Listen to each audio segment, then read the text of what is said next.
Namaste, Sivsha. Welcome, students, to the part two of unit number four, management of receivables. This would be the last part of the entire financial management. તો પહેલી વસ્તુ જે receivable મેનેજમેન્ટમાં આપણે યાદ રાખવાનું છે કે what is introduction to receivables. સો જ્યારે પણ ગુડ્સને આપણે ક્રેડિટમાં સેલ કરીએ છીએ એટલે જ્યારે ક્રેડિટ ક્રિએટ કરી સેલ કરતા હોય તો આપણે ક્રિએટ કરી છીએ ટ્રેડ ડેટર્સ ઓર ડેટર્સ ક્રિએટ કરી છીએ ઓર રિસીવેબલ્સ ઓર અકાઉન્ટ રિસીવેબલ્સ. આ બધા રિસીવેબલ કહેવાય, બિઝનેસના એસેટ્સ કહેવાય છે, મૂડી કહેવાય, મિલકત કહેવાય છે. આના આધારે કોઈ પણ ફર્મને ઇન્ટરેસ્ટ પણ મળે છે અને રેગ્યુલર પેમેન્ટ પણ મળતી. સો ઇમ્પોર્ટન્ટ પોઈન્ટ ઓફ રિસીવેબલમાં આપણે કહી શકાય સૌથી પહેલા રિસીવેબલનો સૌથી મોટો ઇમ્પોર્ટન્ટ પોઈન્ટ છે કે એક એલિમેન્ટ ઓફ રિસ્ક તો છે જ તે. ગમે ત્યારે જોતું હોય તો ફોર એક્ઝામ્પલ કોઈ પણ વ્યક્તિ રિસીવેબલ ન પણ પાછા આપે, there is no risk in cashiers. કોઈ પણ પ્રકારનો રિસ્ક કેશિયર્સમાં હોતો નથી. પણ ક્રેડિટ સેલમાં there is a risk of bad debts. Bad ડેટ્સનો રિસ્ક હોય જ છે, મતલબ પૈસા ન પાછા આપે તો શું કરવું. સો એ કોની પર આધારિત હોય? It is based on economic value, આર્થિક મૂલ્ય પર આધારિત હોય કે જ્યારે પણ સેલ કરી આપણે તો economic value immediately passes to buyer. Economic value આપણે જોવા જઈએ તો તાત્કાલિક રીતે બાયરની પાસે થાય છે. while it will pass to the seller in future, એ ફ્યુચરમાં પણ પાસ થઈ શકે. ત્રીજો પોઈન્ટ આપણે કહી શકાય કે it implies futurity in the sense that money is receivable in future. Money આપણે ફ્યુચરમાં રિસીવ કરી શકાય છે. ડેફિનેશન ઓફ રિસીવેબલ્સ આપણે ઓબ્ઝર્વ કરી છે according to Hampton. Receivable are assets. Receivable એક મૂડી કહેવાય છે, મિલકત કહેવાય છે.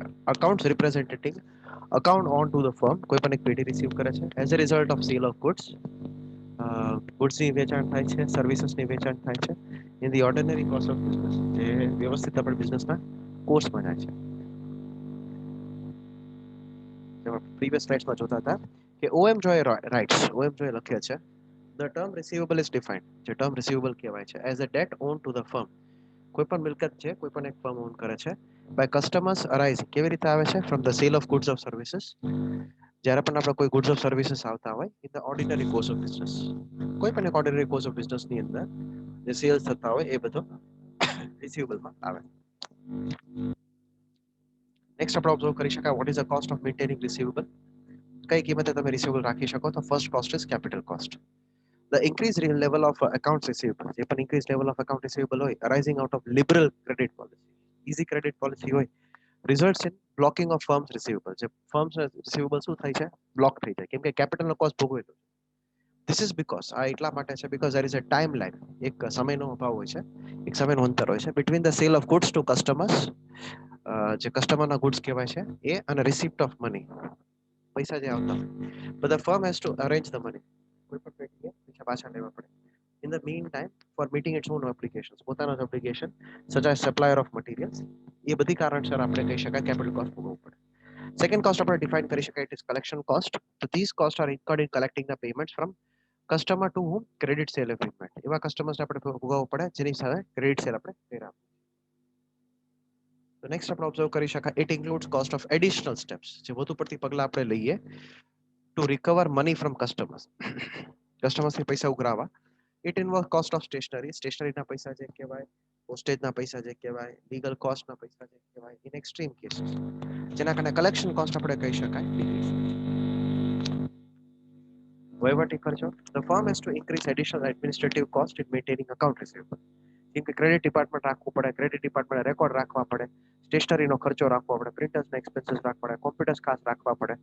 Also the expenses incurred in making investigation regarding credit વર્થીનેસ.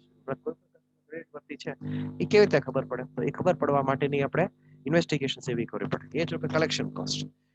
These costs are incurred in collecting the payments. આ કોસ્ટ બધા ઇન્કર ક્યારે થાય છે? In collecting the payments from customers to whom credit sale have been made. જે credit cell આપણે કરતા હોય. So it includes cost of additional steps. વધુ પડતી પગલા જે લેવામાં આવે આપણે પૈસા ઉછીતા લેવા માટે to recover money from customers. It involves cost of stationery, સ્ટેશનરીના ખર્ચા જે કહેવાય, પોસ્ટેજના ખર્ચા જે કહેવાય, લીગલ કોસ્ટ જે કહેવાય, અને ઘણીવાર વકીલને આપણે રાખવું પડે જેના કારણે રિકવરી થઈ શકે છે, અથવા રિકવરી એજન્ટ્સ રાખવા પડે. રાઈટ.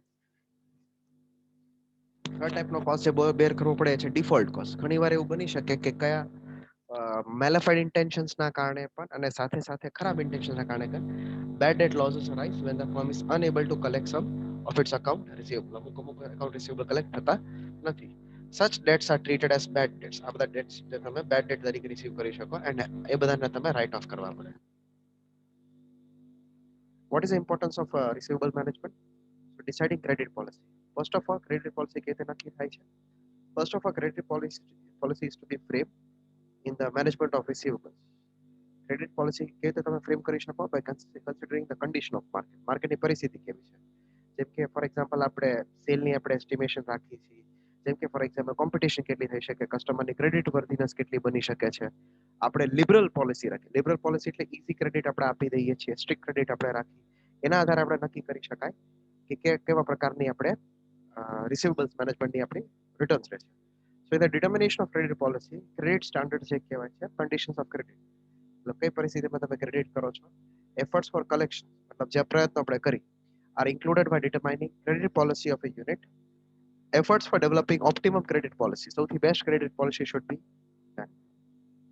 સેકન્ડ પોઈન્ટ આપણે કહી શકાય determining conditions for credit, કઈ પરિસ્થિતિની અંદર ક્રેડિટ તમે આપી શકો. So list of conditions of credit is framed by credit policy.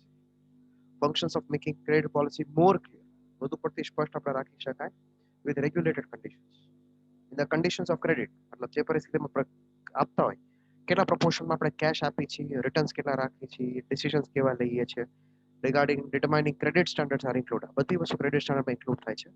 Determination of credit standards mostly depend on seasonal demand, કેવા પ્રકારની ડિમાન્ડ રહે છે, કેટલો બેડ ડેટનો લોસ રહેશે, ડિસિઝન રિગાર્ડિંગ રિટર્ન. એની સાથે સાથે આપણે કંપની ઘણીવાર વેલ્યુએશન ઓફ ક્રેડિટ પણ કરતી હોય. ક્રેડિટ વેલ્યુએશન મતલબ ક્રેડિટ કેટલું બાકી છે, કેવી રીતે રિકવરી થશે, રેટ ઓફ ઇન્ટરેસ્ટ કેવી રીતે છે, એ પેમેન્ટ શેડ્યુલ કેવી રીતે થાય. So company should prepare a guideline for effective credit management. So if દરેક કસ્ટમર કે દરેક અકાઉન્ટ હોલ્ડર જે given guideline પ્રમાણે ક્રેડિટ બનાવે છે તો એ કેવી રીતે ક્રેડિટ લઈ શકે. In order to give personal or individual credit to customers, management has to think properly. Management વ્યવસ્થિત વિચારવું પડે. Here information should be gathered. Information આપણે કલેક્ટ કરવું પડે. Whether customer is allowing credit or customers કોઈ credit આપતા હોય છે કે નથી આપતા. એની સાથે સાથે કહી શકાય customer credit capacity should also be checked. Apart from it, there should also be deciding policy of collection.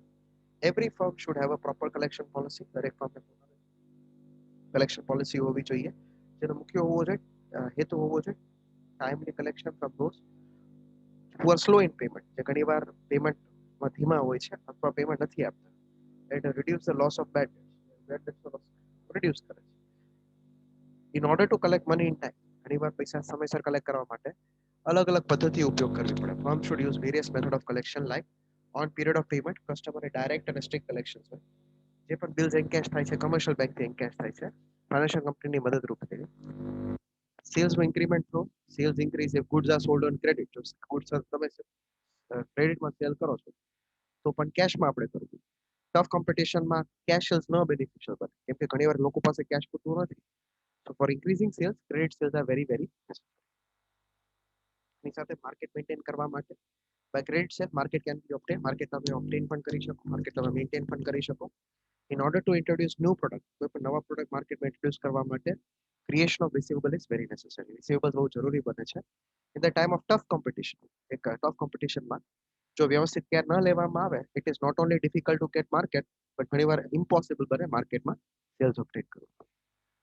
Profit વધારવા માટે when in this world of tough competition, rivals adopt liberal credit policy. Rival ઘણીવાર liberal credit policy રહે છે અને encourage credit sales by different encouragements, but દરેક unit untouch નથી રહેતી, otherwise it will be thrown out of market.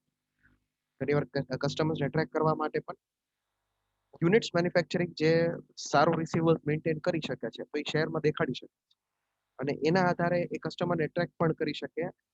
Costly thing four eight જેમ કે mobile કહેવાય, હોટેલ્સ કહેવાય છે, ક્રેડિટ કાર્ડ બિલ પેમેન્ટ્સ કહેવાય છે. So in the same way, receivables have to be maintained to increase the purchase capacity and attract customers for comfort facility, costly things for entertainment opportunity. Apart from it, establishing relationship, ઘણી relationship establish કરવા માટે પણ આપણે use કરતા હોય. So maintenance of receivables benefit in establishing long-term relationship with customers and traders. Long-term relations are established between producers. The producers જે કહેવાય છે, traders જે કહેવાય છે અને બીજાની સાથે સારા સંબંધ બનાવી શકાય, જેના કારણે long-term goodwill creations આવે છે. કયા હેતુથી આપણે રિસીવેબલ રાખીએ છીએ? તો પહેલો હેતુ આપણને બધાને ખબર છે, ઇન્ક્રીઝિંગ ક્રેડિટ. સેલ્સ વધારવા માટે ક્રેડિટમાં સેલ કરવું પડે, પણ ક્રેડિટના પ્લસ પોઈન્ટ પણ છે, minus point. So it is natural that if sales are high, profit is also high, but it is possible that only when profit on credit sale is more, જ્યાં profit તમે બધું credit sale માં રાખતા હો, and the damage or bad debts, the ખરાબ damage check કહેવાય, bad debt check કહેવાય, opportunity expense check કહેવાય, recovery expense check કહેવાય, boom out of credit policy કહેવાય. આ બધી વસ્તુ ક્રેડિટ વધારો ના ગણે છે. ઘણી વાર કોઈ પણ એક વ્યક્તિ એક્ઝિસ્ટન્સ રાખવા માટે ક્રેડિટ વધારવું પડે. So in the time of tough competition, specific competition માં આપણે ઓબ્ઝર્વ કરી છે, the rivals credit policy, liberal credit policy adopt કરે છે અને ક્રેડિટ સેલને પ્રમોટ કરે, કોઈ પણ એક યુનિટ બાકી ન રહી શકે, or otherwise it will be thrown out of market. ઘણીવાર માર્કેટને ઓબ્ટેન કરવા માટે પણ તમે આપણે રિસીવેબલ રાખતા હોય. So credit sale is a very important tool for getting and develop the market.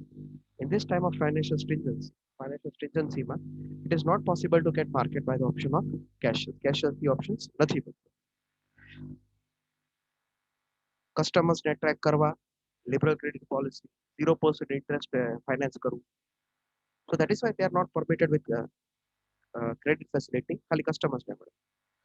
અગાઉના સ્લાઇડમાં પણ આપણે સેમ વસ્તુ ડિસ્કસ કરી લીધેલી છે, to establish relationship.